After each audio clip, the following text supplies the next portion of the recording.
Joining us today, the driving force behind sales at Tapal, Anwar Dar. Anwar started his career with Philip Morris International. He has worked in Pakistan and internationally in Hong Kong and Cambodia. In 2020, he joined Tapal, where he redefined their go to market strategy, combining the traditional trade model with digital marketing, keeping the customer centricity at the heart of their brand and sales strategy. So, welcome, Dar. Thank you very much. Dar, one thing, briefly tell us about your career journey. You started with Philip Morris, had a few expat assignments. So, just a little bit, how was it? I think my career journey so far has been very interesting and rewarding. Funny enough, like every other graduate, when you start your career, you're fascinated by the world of marketing. You want to work brands, you want to make ads. So lo and behold, I did join Philip Morris, started off in marketing, was having a fantastic time working on one of the biggest brands back then. And one fine day, I was told that I have to move into sales. So at the first, I was like, I found 100 reasons not to go there. But looking back, I think that was one of the most pivotal moments in my career. The reason being that helped me shape to be the business leader I am. I'm very cognizant of the fact when I say business leader, because that sales, generally people perceive it to be a role where you need to sell or it's all about market. Absolutely, that's a very big part of it. But equally, what you learn the most is about leadership and people management. So for me, from there on, starting off in sales, I've worked in multiple locations, uh, gained a lot of weight while having food in the market. Then, like you mentioned, got an opportunity to work abroad. That helped me build a lot of perspective, understanding different cultures, how things work. Then came back to Pakistan in a leadership position, and after that, with almost with a decade with Philip Morris, I got an opportunity to work with Tapal and be part of a journey which I can very proudly say, looking back 5 years from now, that we've transformed the organization and really have taken the business to new levels. I think kudos I give it to everyone who's worked very hard, the entire team. I think our board has been phenomenal in terms of the guidance, the leadership team in all together. I think everyone has come together as a great big family, as we call Tapal as a family, to be very proud to say we are one of the biggest companies, one of the biggest brands in the consumer goods market in Pakistan now, alhamdulillah. Absolutely. And it's one of my favorite tea brands. And yes, and I can say if there was a vibe check, I have been to your office and I've met the team, and you're absolutely right. The vibe is very positive.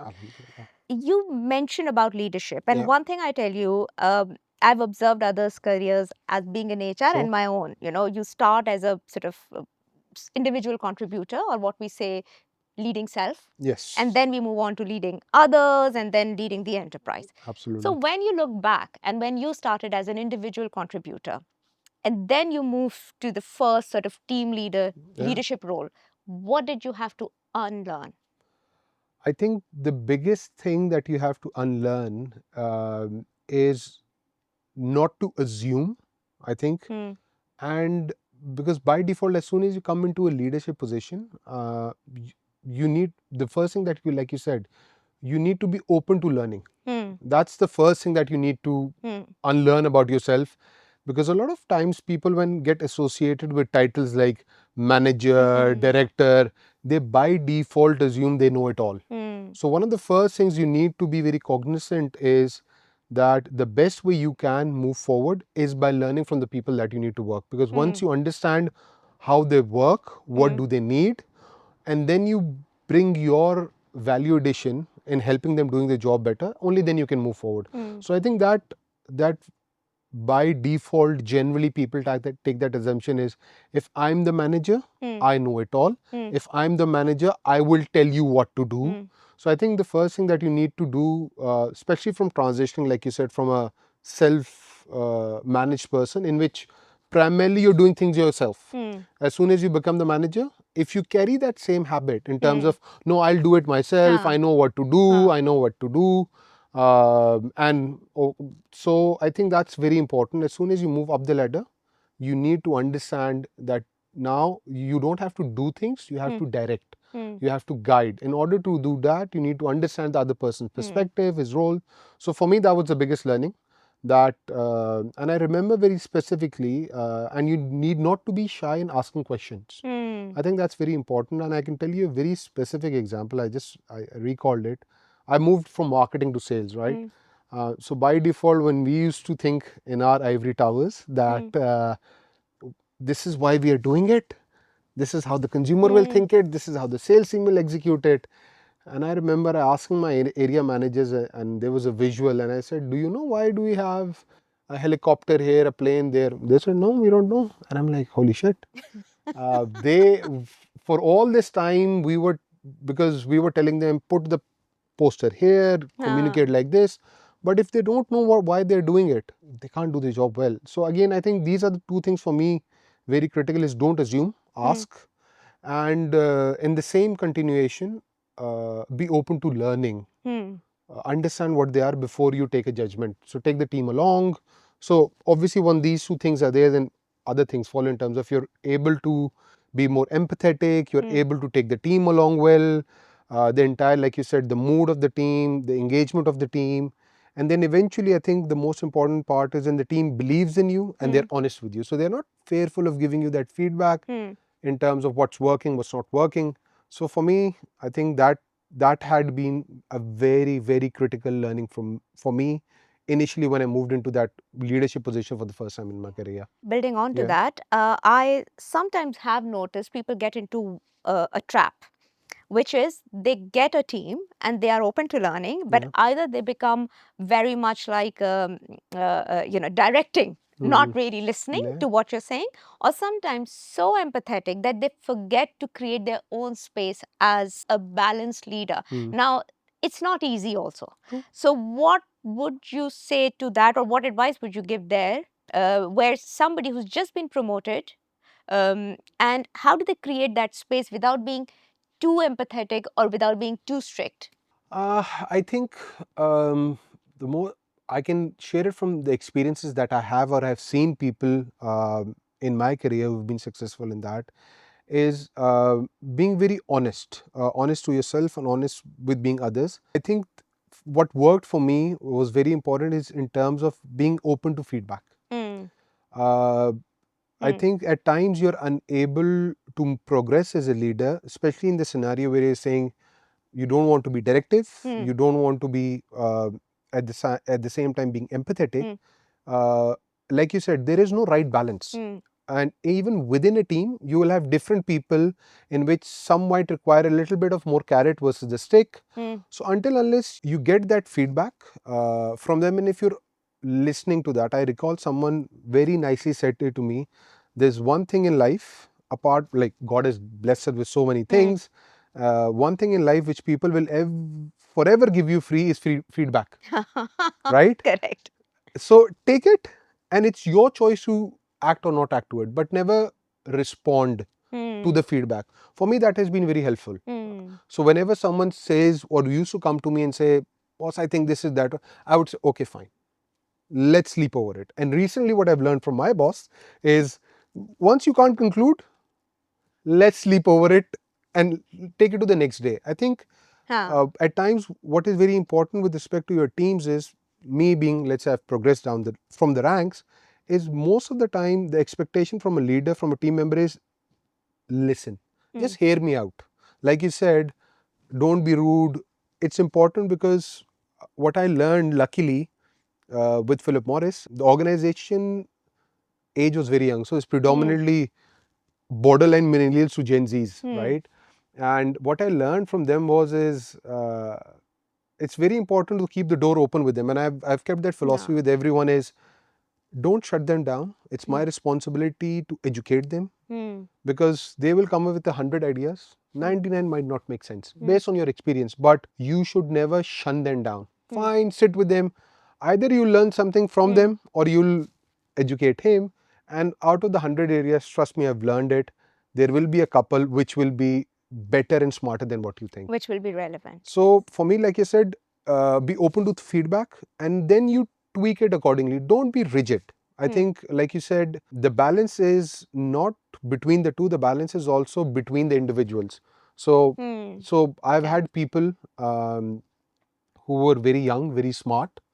One thing, a challenge that I did face, but God had been kind in terms of I was able to make it through, was as I moved up the ladder very fast in Philip Morris. So I had a lot of people who either were senior to me in terms of age or work experience, and some who I was reporting to in the past. So what worked for me is I was very clear with them, or even within my own team, that by virtue of the hierarchy, I'm their boss, but they're my senior. So what I would make small, subtle details is, like in our culture, we say, let's say, I would say Zia Saab. So I would not call him by his first name. So I will always say, Zia Saab, how are you? Even in the team, I would say, okay, Zia Saab, you being my senior, I would make sure people feel that way, that they are respected for. So as long as you're making sure you're respecting them, at times a lot of young leaders make that mistake where they just come and say, I'm the boss. I'm the boss, yeah. And they say, yeah, you need to do this. For sure, he will do what you tell, but if you give him that respect and if you appreciate the experience you have, because I'm sure you would validate the same, you can be the smartest person in the room, but there is never an alternative to experience. And these senior people is where you learn that experience from. So for me, the advice I would give to people is respect the people for what they bring onto the table. Likewise, balance the things depending on the individual, and be open to feedback, because that loop will help you to be a better leader. Correct. Yeah. Second question. And again, we are talking about that transition. And I think you touched upon it, that you moved from brand marketing to sales. Yes, I did. And I have worked for an FMCG in HR, and I know people resist it. Every time, in fact, anywhere they do. there is a difficult assignment, which means this is non glamorous, whether in sales or you tell them to go to a factory, people say, no, Yeah. we don't want to go there. Yeah. And I personally believe that that is probably where the biggest learning is. True. So, tell me again, what sort of made you switch? Because traditionally people, when they don't like the assignment, they say, let me switch the company and I'll find another marketing job. Sure. But as you reflect back and you did make that switch, Yeah. one, how did you convince yourself? Two, did you make comparison between your other colleagues working in other Yeah. companies? And Yeah. third, how has it worked for you now? To be very honest, it was forced upon me. Yeah. But again, I think it made sense to me as part of the bigger career plan that I had, which was very clear. Especially Philip Morris, I thank that organization for making me who I am. They make sure the progress. They made me understand, and a lot of people over there made them understand. In order to progress, you can either go vertically in your function, or you can move spirally. The benefit that I had, luckily, was since I was part of a management training group. So we used to be 6-8 people, and obviously after work hours we used to discuss. So that also always used to fascinate me. It's like, oh, he knows about this about the business. So obviously from that angle, yes, I wanted to do sales, but not like convinced like I am today, leading the function eventually for the past almost 8 years. And I remember specific words by my boss. He said, tell him to take it or leave it. So I was like, okay, I'm going to take it. I don't have anything in my hand. Yes. But once you land there, you understand, I think, like I said before, people by default assume sales to be a transactional job. Correct. Which is, I think, not true. It is predominantly a people management job, because you can be the best, like I said, you can be the best salesman, but even the smallest team, a person would have generally would have been 10-12 people reporting into you. Even if you're an area manager, if you're RSM, you're talking about a couple hundred people. If you're a business unit head, you're talking about almost 1,000. And when you're, let's say, leading up a function, you're talking directly, indirectly, thousands of people who you need to make sure are doing their job for the final corporate goal.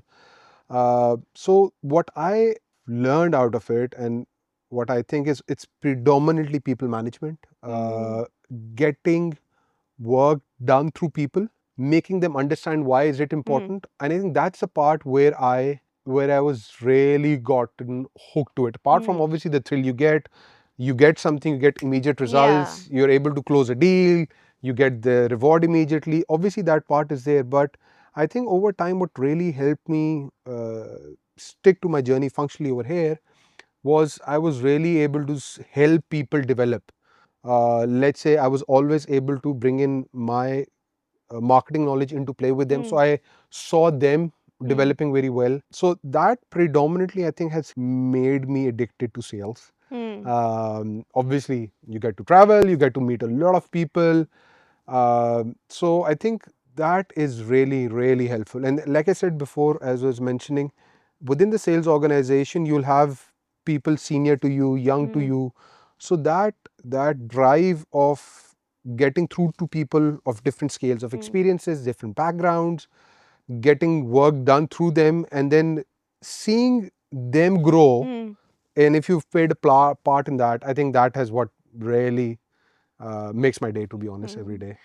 That's my view as well, that when you do sales, and of course marketing or any other function, you become more well rounded. So people who want to follow a general management route, then I strongly recommend to do sales, supply chain, marketing, Absolutely. all of these roles. Then you understand how the organization actually works. Yeah. Now, one thing, now that you are leading a big team, a big organization, from I think from the north of Pakistan till the Yeah, to the south, sea. to the Yeah. sea, To right? the mountains, from the mountains to the sea. Yes. And the Yes. challenge I foresee, or I typically see, number one, translating the strategy, True. right? Because you create something in the head office, and then how does someone in Yeah. Skardu translate it, True. right? Or also international markets, Yeah. right? Because you do have international presence. Yes. Secondly, you mentioned about people management, but the people are not reporting to you. So the touch and feel is not there. True.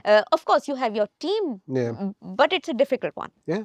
Tell me your learnings now. Ah, that's a tough one. I think, uh, and I'll switch gears. And we have a very common phrase in our local language, and I use it a lot. Yeah. Is I always say, Zubair se aap se Zulekha kaise ban gayi? So when you say you're talking to Zubair, eventually someone realizes you're talking to Zulekha. So I, like you said, these Chinese whispers, Huh. I think are part of every organization, Huh. especially with sales. When the team is distributed, like you said, it becomes very important. I think the solution to that is connected to the question that you ask. Is you need to have a pulse with the organization. I think one thing you need to be absolutely clear, and I think that's something that I've learned from someone who reports into me right now, is making sure once we end a meeting, just ask everyone, are we clear?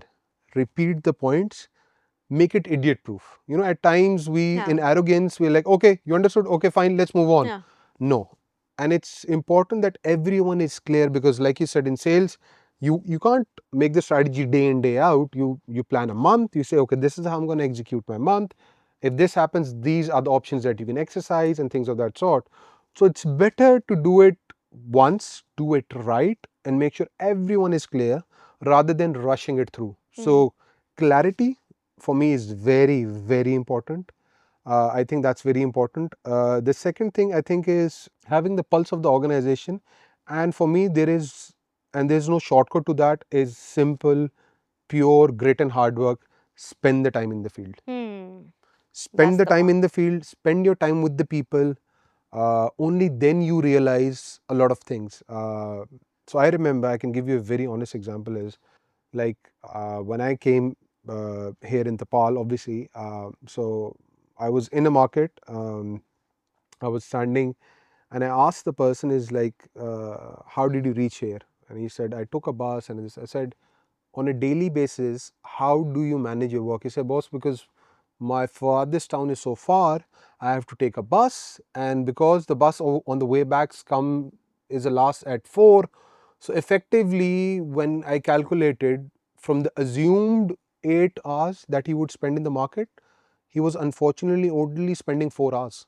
And we in our world, when we used to do our man hour working, okay, yaar, he's doing 8 hours, why can't he do more than 12 shops in the day? Nahi, Productivity an analysis. analysis. But once I went down and I understood, oh my God, I am the barrier to his job because I am not enabling him with the tools Hmm. to do the job right. So just an example is, at times it's very important to keep your feet on the ground Hmm. with the team, and like I said, there is no alternative to that, because apart from getting to know and getting a pulse, you are eventually also gaining the respect as a leader, that he is going to be there with me through thick and thin, Yes. right? So I think that's very important from the two aspects, as like you said, importantly be there on the ground at all times, no alternative to that, and making sure there is clarity, and don't shy away from the fact, and spending more time making sure it's clear up front, rather than assume people would know. Yes. So clarity and feet on the ground, simple. So clarity and connection. Yeah, absolutely. Oh, another thing, how do you manage peers matrix? Because you see, you've got a large team. Because that's another area I have sort of experienced. Yeah, When you're leading large teams, yeah, you need help, right? true, I've been in HR, so you get a absolutely call from the GM, and but but it's not easy because they have their own agendas in terms of true, priorities and also personalities, and some of them actually none of them are reporting to you. true. What is the magic there, from your perspective, or something that you've observed and you say this is a great way to manage matrix or peers? I I think what has helped, two things I would say. One, which is or rather both of them easy said than done, but I think what I have experienced myself with people, and I've seen others from others as well, in terms of working well for them, is a being empathetic. I Hmm. think that at times we are so bogged down in our own world. Is nahi maine is tarah karna hai, this is how I want to do Yeah. it. We never, it's as simple as a phrase. I like, okay, if I'm doing this, does it impact you? Hmm. How? That simple question, trust me, has worked miracles for me at times. Is okay, if I'm taking a decision with respect to, let's say, a sales phasing, Hmm. a sales target, I can simply go to my finance side, go to my supplier and say, guys, I'm taking this. Will this bother you? If so, how Hmm. much? Is it manageable for you? If not, tell me, let me tweak out my number. So these simple Yeah. conversations at time, being empathetic, going to the person and talking to them, shows that you're giving them respect. Hmm. I, as a person, I'm not a big fan of the email culture where Correct. you're just, I am doing this, please note, thank Huh. you very much. Huh. No, I think you have to give the other person that respect, Hmm. because like you said, when that journal management is only possible when you understand all of these Hmm. functions. Even if you don't get that opportunity in a role, you have that opportunity to interact with your colleague and understand, if I'm doing this, how does it impact you? Hmm. Then obviously that doors open, and once you help them or you give them that respect and that empathy, they will They will respond they back. will respond back, Correct. being very honest. And then that's something I believe, someone that I've worked with, he said it very beautifully. Works within sales always for sure. कि team building होती है office hours के बाद at a cup of tea. Huh. I'm taking from that example is, at times you need to humanize that relationship. Huh. So just going there, having a cup of coffee, saying how are you, will just break that barrier of Dar the CSO, let's say my counter Imtiaz the CFO. No, we are human beings as well. Correct. So I think that eventually that bonding of you as a person, along with giving them the respect and empathy, for me has worked. And I've seen it working, and I've replicated that from other people.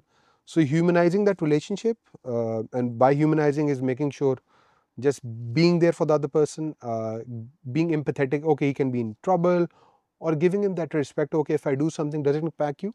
Even if it doesn't impact him, at least you will earn his respect. Okay, this guy is considerate enough to at least ask my opinion, Yes. to be concerned that if I do something, does it impact me or not? So likewise, when he's taking a decision, he will reciprocate the same.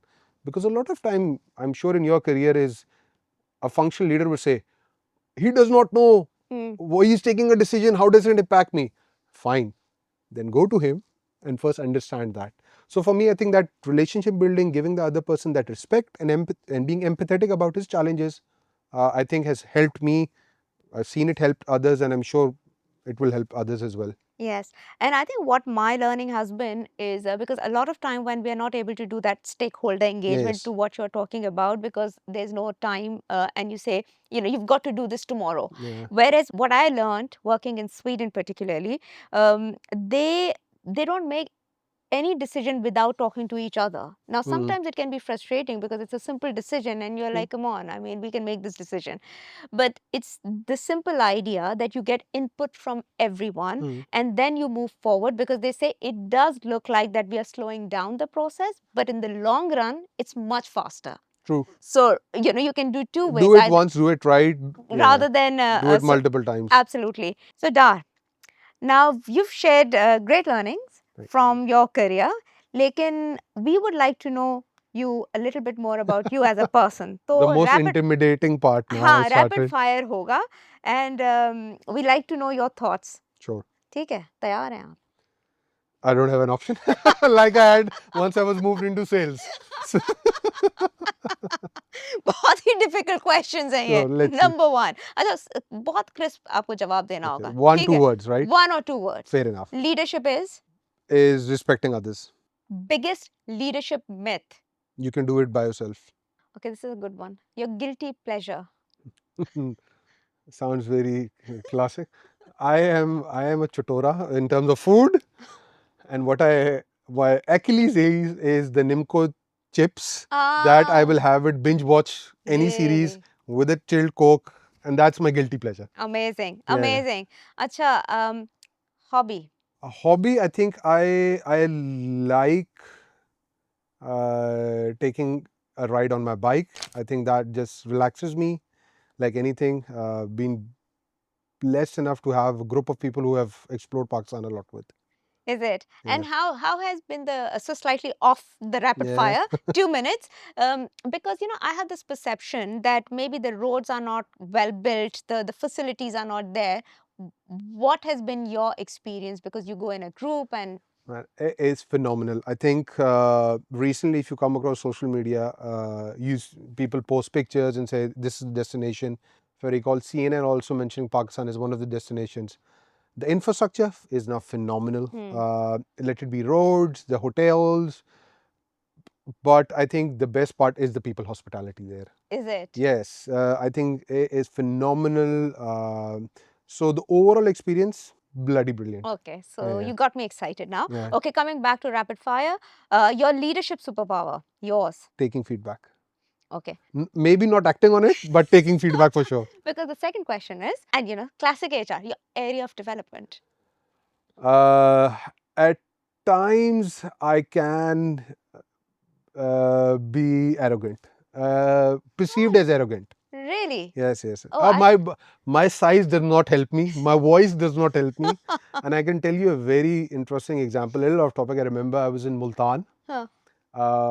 and my regional manager had left at that point in time. And I used to have my office, and I don't know why the previous guy had got the windows frosted. So I was fine. I used to be in my office, work, go, come back, do the market visit, come back, and things of that sort. In the meantime, when the RSM had left, so an area manager was directly reporting into me. Nice young guy. So I had a couple of sessions, and he told me one thing. He said, "Boss, people are scared of you." I said, "What?" He said, "Yeah, boss, you have a voice, you have a size." So yeah, at times people, in my case, judge me as the cover of the book until unless they come to know. So yeah, so I have to make an effort at times to show I am not the You're not intimidating thing others.